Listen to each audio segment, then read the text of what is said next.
Hoy, en Norma y Reflexión, vamos a hablar de la eutanasia. Hoy día el sistema de salud le autoriza el procedimiento y probablemente va a realizárselo en los días venideros, pero es que eso era justamente lo que ella quería evitar estar postrada en cama, quería evitar atragantarse al momento de comer y quiere evitar el sufrimiento posterior. Esto es un lastre de vida, esto no, vida no es.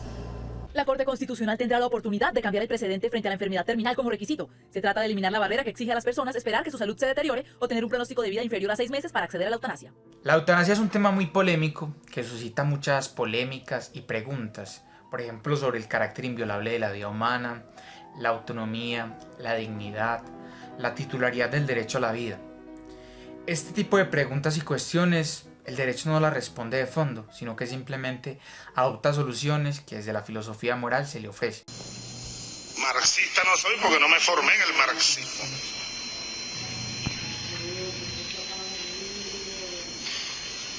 Soy socialista, bolivariano, cristiano y también marxista. La filosofía moral es una rama de la filosofía que se encarga de estudiar los actos humanos, estableciendo qué actos son considerados buenos moralmente y qué actos son considerados malos moralmente. ¡Ay, mi pequeña Maggie!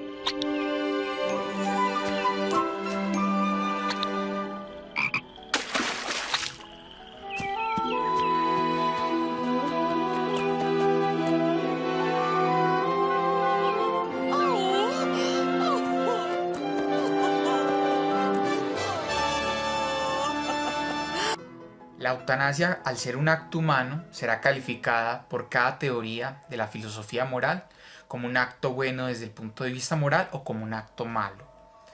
En este video vamos a hablar de dos posturas. La primera de ellas de John Finnis, un tomista analítico que considera que la eutanasia es un acto malo, y la otra, John Harris, que es un libertario y consecuencialista que considera que la eutanasia es buena, o por lo menos no es un acto malo. Hold up. Wait a minute, something ain't right. Antes de entrar en materia, ¿qué es la eutanasia? La eutanasia la define John Finnis como la ejecución de una propuesta que, como parte de la atención médica que se le brinda a alguien, pone fin a la vida de esa persona sobre la base de que sería lo mejor para él o para ella. Hay diferentes clasificaciones de eutanasia. La primera clasificación tiene que ver con la eutanasia activa y la eutanasia pasiva. La eutanasia activa es aquella eutanasia que directamente va encaminada a producir la muerte, o a través de un procedimiento o intervención. Por ejemplo, se le da una pastilla que produce un infarto, sería la eutanasia activa. La eutanasia pasiva tiene que ver ya más con una omisión, un dejar de hacer, un dejar de, por ejemplo, dar un suministro de alimentos o dejar de dar un medicamento necesario para la vida. Un paciente que está conectado a una sonda a través de la cual se alimenta. Si no se le da la sonda, el paciente va a morir. Lo mismo pasaría con un paciente que necesita insulina y si no se le da insulina muere.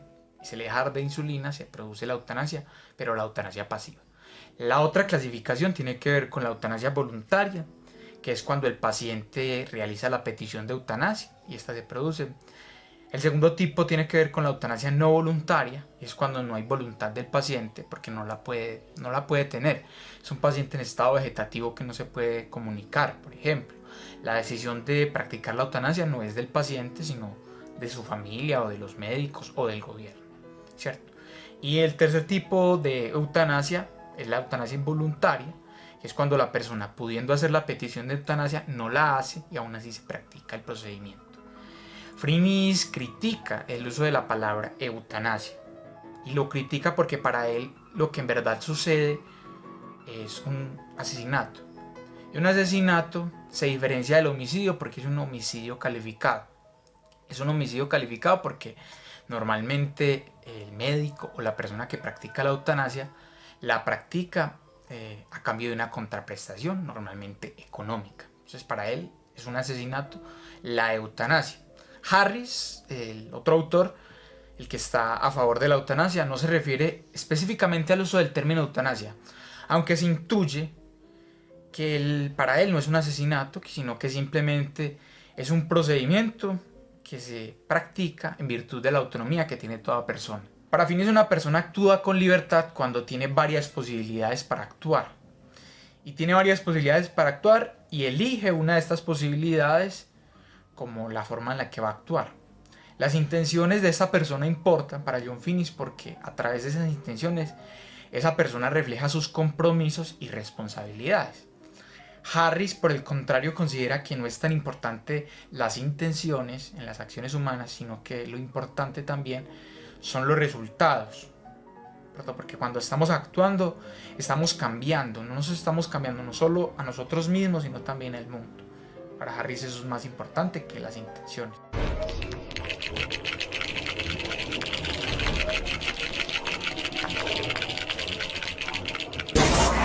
John Finnis defiende el carácter de la vida como un bien humano básico, inviolable y absoluto, lo cual quiere decir que en ningún momento en nuestras acciones podemos eliminar la vida o elegir actuar contra la vida como medio para alcanzar algún fin. Él hace suya la definición de dignidad que propone Immanuel Kant: tratar a las personas siempre como un fin en sí mismo, nunca como un medio. Harris cuestiona el carácter absoluto del valor de la vida y él dice que, por ejemplo, en situaciones de extremo sufrimiento, la persona tiene derecho a acudir a la eutanasia siempre que ese sacrificio de su vida sea, digamos, menor en comparación con el dolor que está sufriendo. O sea que, por ejemplo, si el dolor es por una sacada de muelas, no tendría sentido acudir a la eutanasia.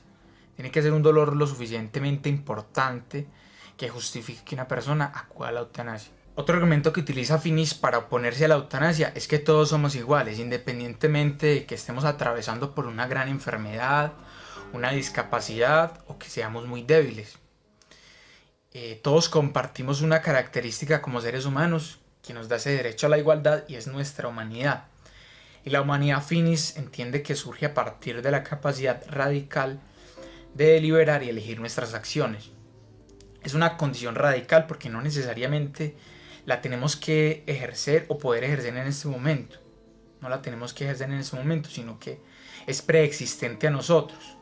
Por el hecho de ser seres humanos, ya nosotros somos calificados como que tenemos esa capacidad. Por ejemplo, el bebé de 3 meses o una persona con una discapacidad mental absoluta, me perdonan la expresión, muchas veces no tiene la capacidad de razonar ciertas cosas. Y a pesar de eso, consideramos que es una persona, ¿cierto? Porque es una condición radical preexistente. La gradualidad no importa, o sea, no importa que usted sea más inteligente, o que usted sea tonto, o que usted sea normalito. Eso no lo hace a usted ni más humano, ni menos humano, ni un humano normal. O sea, todos somos humanos. Para Finnis es un poco caprichoso la separación que muchas veces hacen los filósofos morales en torno a cuerpos humanos que no son personas porque no tienen la capacidad de razonar y cuerpos humanos que sí son personas porque tienen la capacidad de razonar. Cuando yo, por ejemplo, escribo o cuando yo, por ejemplo, estoy grabando este video, estoy hablando a través de mi boca, estoy utilizando mi cuerpo, estoy utilizando también mi razón. O sea, yo soy una unidad, no soy un cuerpo humano y soy una mente, sino que soy las dos cosas al tiempo. Harris critica muy fuertemente este punto, dice que es una consideración falsa, porque una persona cuando ha perdido o no puede actuar bajo la razón, pues simplemente ha dejado de existir o no ha existido.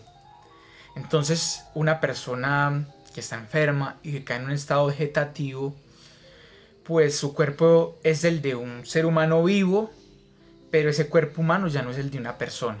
Esa es como un poco la consideración de Harris. En resumen, diríamos que el punto más fuerte por el que Finnis se opone a la eutanasia es que la eutanasia para Finnis se basa en 2 premisas equivocadas que están en contra del valor básico de la vida, que es un valor básico absoluto. La primera premisa es que la vida humana en ciertas circunstancias o condiciones no tiene un valor intrínseco de dignidad.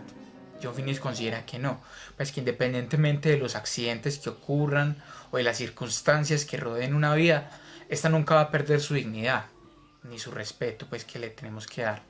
Y la segunda premisa, que para Finnis es equivocada y sobre la base de la cual se defiende la eutanasia, es que el mundo sería un lugar mejor si ciertas vidas fueran eliminadas. Harris responde que estas 2 premisas son falsas. La primera es falsa porque el valor intrínseco de la vida no es tan importante como para negarle a otras personas terminar con su propia vida. Una vida sin autonomía no sería vida, dice Harris. Y la segunda premisa que John Finnis presenta como si fueran a favor de la eutanasia también es equivocada, porque el valor de la vida de las personas es respetado respetando la voluntad de esta persona, no obligándola a vivir. Bueno, hasta aquí el video de hoy, les agradezco mucho que lo hayan visto, suscríbanse al canal si no lo han hecho, es gratis, comenten, denle me gusta. Y quisiera llamar la atención sobre una cuestión que muchas veces pasa desapercibida y es el uso del lenguaje. Las personas muchas veces equiparan la eutanasia con muerte digna, como si fueran sinónimos. O sea, eso en ciertos casos sí, el paciente considera que una muerte digna es a través de la eutanasia porque está sufriendo mucho, porque no quiere depender de otras personas. Pero hay otro tipo de pacientes que deciden continuar con su vida, darle término de manera natural. Entonces, al uno equiparar los dos términos, eutanasia y muerte digna, es como decirle a esas personas que deciden no acudir a la eutanasia, sino que morir naturalmente, es como decirles que su muerte no es digna. Y para mí tampoco, o sea, no debería ser así. Deberíamos ser como respetuosos y sobre todo los órganos del Estado, el Congreso, la Corte, el presidente, no denominar muerte digna ya de por sí porque eso tiene una carga muy fuerte. Es como decirle a las otras personas que están en las mismas condiciones, pero que no acuden a la eutanasia, que están muriendo de manera indigna, por lo cual no necesariamente es así. Nuestra preocupación en este momento no es la salud física, créanme que vivimos muy bien, en mucha paz, en mucho amor. Y aunque él tiene la enfermedad, o sea, vivimos, ¿qué le digo yo? Aunque tiene la enfermedad, que muy felices, vivimos felices. De verdad que, o sea, no envidio a nadie, ni le envidio la vida a nadie. Muchas veces, muchas personas me dicen que a mí me debe tocar muy difícil. Yo le digo, no. O sea, yo llevo una vida pues como tan tranquila. Les parece que me toca demasiado difícil, pero de verdad que no. Yo llevo una vida tan tranquila y tan normal. Pablo es una persona supremamente tranquila, supremamente contenta. Nunca le ha dado una depresión, nunca ha necesitado ni un psicólogo. Pero de momento, aquí sigo, estoy vivo y amo la vida. Otra cosa que quisiera hacer la claridad es que oponerse a la eutanasia, y esto lo menciona John Finnis, no necesariamente pasa por condenar a las personas que desean morir. Y no necesariamente pasa tampoco por condenar los medicamentos que como efecto secundario puedan producir la muerte. Y tampoco pasa, la eutanasia, los que se oponen a la eutanasia tampoco están a favor del ensañamiento terapéutico. A favor o en contra, independientemente de su posición, no pierda de vista que el derecho a los cuidados paliativos también debería ser un derecho por el que deberíamos luchar, y la solidaridad.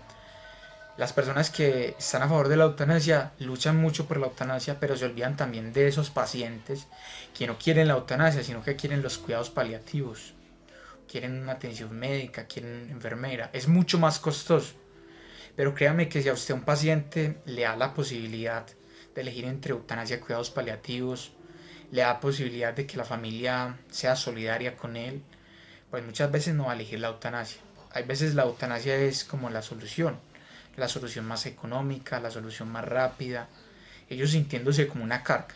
En todo caso, les agradezco mucho y al final del video van a poder ver la referencia de los artículos de donde saqué pues las posturas.